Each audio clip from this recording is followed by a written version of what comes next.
Bienvenue au journal Info Pacifique. Voici les titres à la une. L'escalade de la violence se poursuit à l'entrée sud de la capitale. Les bandes armées continuent d'imposer leurs lois et la police se révèle impuissante. Au moins 2 morts et de nombreux blessés, c'est le bilan de l'attaque de minibus le 5 août à Martissan par des bandits armés. Le véhicule qui laissait Port-au-Prince a chaviré. Le chauffeur a perdu son contrôle, affolé par les balles assassines des malfrats. Le premier ministre Ariel Henry a rencontré le 6 août des représentants de plusieurs organisations politiques et populaires dans le cadre des pourparlers en vue de parvenir à un accord politique. Les discussions ont porté sur la bonne gouvernance et l'organisation des prochaines élections. Ces échanges se sont déroulés dans la cordialité selon la primature. Le droit à l'alimentation et le Forum des Nations Unies en octobre sur la question étaient au cœur d'un atelier de réflexion de la PAPDA et de l'Institut culturel Karl Lévesque le 6 août à Port-au-Prince. Les statistiques sur l'insécurité alimentaire en Haïti sont alarmantes, a reconnu le coordinateur national de la sécurité alimentaire Amel Kazo. Diverses organisations politiques et populaires ainsi que le bloc des avocats engagés continuent d'exiger la libération de tous les prisonniers politiques. Ils ont organisé le 6 août un sit-in devant les locaux du ministère de la Justice et de la Sécurité publique MJSP à l'avenue Charles Sommer. À l'étranger, le Japon a commémoré les 76 ans de Hiroshima. À elle seule, la bombe Ladyboy a fait 140 000 morts. Restez avec nous. Merci de rester fidèle. Voici le développement du journal. L'escalade de la violence se poursuit à l'entrée sud de la capitale. Les bandes armées continuent d'imposer leurs lois et la police se révèle impuissante. L'attaque de minibus dans l'après-midi du 5 août à Martissan a fait au moins 2 morts et de nombreux blessés. Le véhicule qui laissait Port-au-Prince a chaviré. Le chauffeur a perdu son contrôle, affolé par les balles assassines des malfrats. Il est difficile d'établir le bilan définitif de l'attaque en raison de l'inaccessibilité du quartier Martissan. Les bandits armés ouvrent le feu à volonté sur les véhicules privés et les autobus fréquemment bondés de passagers. La situation sécuritaire qui s'est envenimée a provoqué le départ précipité de Médecins sans frontières du quartier Martissan.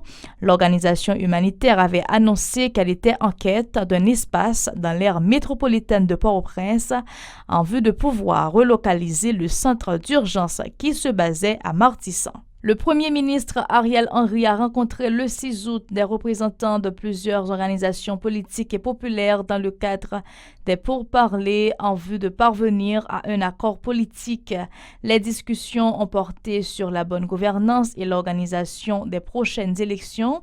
Ces échanges se sont déroulés dans la cordialité selon un tweet de la primature. La plateforme haïtienne de plaidoyer pour un développement alternatif PAPDA en partenariat avec l'Institut culturel Karl Lévesque ICKL a organisé le 6 août un atelier de réflexion sur le droit à l'alimentation et les initiatives annoncées par les Nations Unies et les multinationales pour marquer la Journée mondiale de l'alimentation en octobre prochain.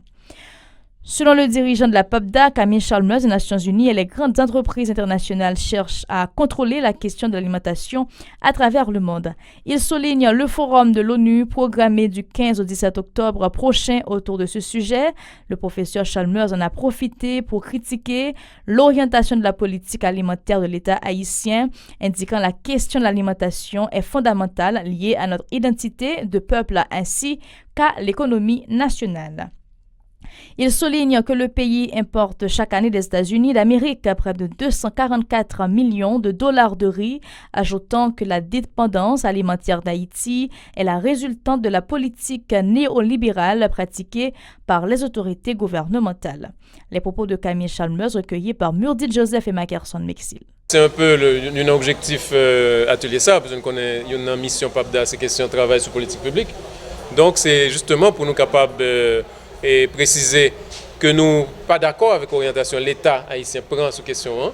Nous pas d'accord avec l'application politique néolibérale. Et il est très important que nous fassions des voix nous et que différentes organisations paysannes, réseaux paysans, plateformes paysannes, plateformes consommateurs, plateformes dans le milieu urbain, capables conscients de énormes enjeux qui sont là. Parce que la question manger, ce n'est pas une question simple. C'est une question fondamentale c'est une question identitaire et c'est une question économique tout, dans la mesure où nous connaissons très bien ça vite pas camper et à partir qu'on a insécurité alimentaire, qu'on a dépendance alimentaire, c'est très difficile pour véritablement construire un pays. Pas oublier que l'année dernière, Haïti bat un record quand nous avons importé 244 millions de dollars américains du riz. Par ailleurs, Camille Chalmer se désole du fait qu'à l'instar des produits alimentaires, l'eau potable est drastiquement commercialisée en Haïti, alors qu'il s'agit d'un bien public, fait remarquer le dirigeant de la PAPDA.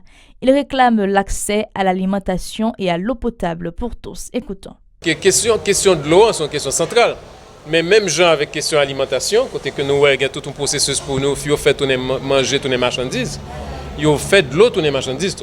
De l'eau, tout est business, alors que de l'eau, tu as un bien commun. Imaginez, la pluie tombée, nappe phréatique faite, et puis il y a un qui campé qui dit ça, c'est pour moi, c'est moi le propriétaire, il m'a fait comme ça. C'est tout à fait indécent. Et alors justement, au niveau mondial, nous avons dit que c'est un véritable combat, parce que Via Campesina, qui est regroupé dans plus de millions de paysans sur la terre, il y a contre forum. Il y a dénoncé forum. Ce n'est pas le type de forum ça que tu as fait. Depuis 1996, les Nations Unies ont annoncé qu'il a réduit Gangou de 50%. Il a éliminé Gangou, par exemple, il a annoncé qu'il allait éliminer Gangou en 2030, alors que là, on regarde les chiffres de 1996 à aujourd'hui, Gangou vient de.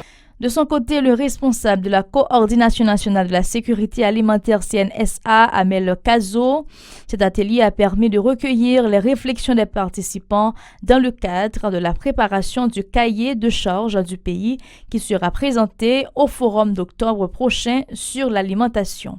Il se dit conscient de la gravité de l'insécurité alimentaire dans le pays. Il invite tous les représentants des secteurs privés et publics à alimenter le débat en vue de trouver la meilleure formule pour pallier le problème de l'insécurité alimentaire en Haïti. Amel Kazo au micro de Murdit Joseph et Mackerson Nexil. Manger, ce n'est pas juste chiesse, mettre là dans la bouche là. Il sortit depuis la réflexion pour arriver dans un ensemble d'actions, un ensemble de mesures politiques, économiques, sociales et autres qui sont en question. Et là, nous pensons qu'il y a un pile réflexion qu'a fait, il y a un pile débat qu'a fait, et nous venons pour nous capables de tirer profit de ensemble de réflexions pour nous capables de ramasser dans un cahier de charge beaucoup plus large. Et ça, c'est que d'abord nous encourager ce type de réflexion et on va venir pour enrichir la réflexion que CNSA lui-même l'a fait avec différents groupes et parce que groupe alternatif ils ont même porté des richesses dans la réflexion. Plusieurs organisations politiques et populaires ainsi que le bloc des avocats engagés continuent d'exiger la libération de tous les prisonniers politiques. Ils ont organisé le 6 août un sit-in devant les locaux du ministère de la Justice et de la Sécurité publique MJSP à l'avenue Charles Sommer. Les organisateurs fustigent les autorités judiciaires du fait d'avoir laissé croupir en prison, notamment l'ex-député Arnel Bélizaire, Pierre Kéli-Cassémélus, Gary Philimon et Rinald Courtois. Selon eux, le pourvoi exercé en cassation par le commissaire du gouvernement près de la cour d'appel de Port-au-Prince, maître Jean-Claude Jean, n'est pas suspensif. Ils exigent que les dossiers des détenus soient mis en état de jugement en vue de pouvoir assurer la défense de leur droit à recouvrer leur liberté.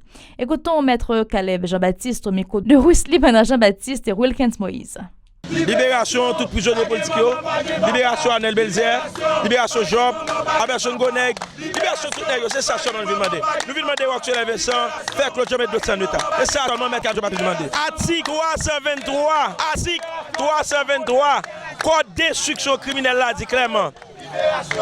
Même sous vos pouvoirs en cassation, sur un arrêt préparatoire, ou bien avant du droit préparatoire pas suspensif, ça veut dire pouvoir en cassation que le commissaire a dit le faire, il n'est pas suspensif. Quand même, il faut mettre dossier en état. C'est ça la loi dit. Nous ne pas demander faveur.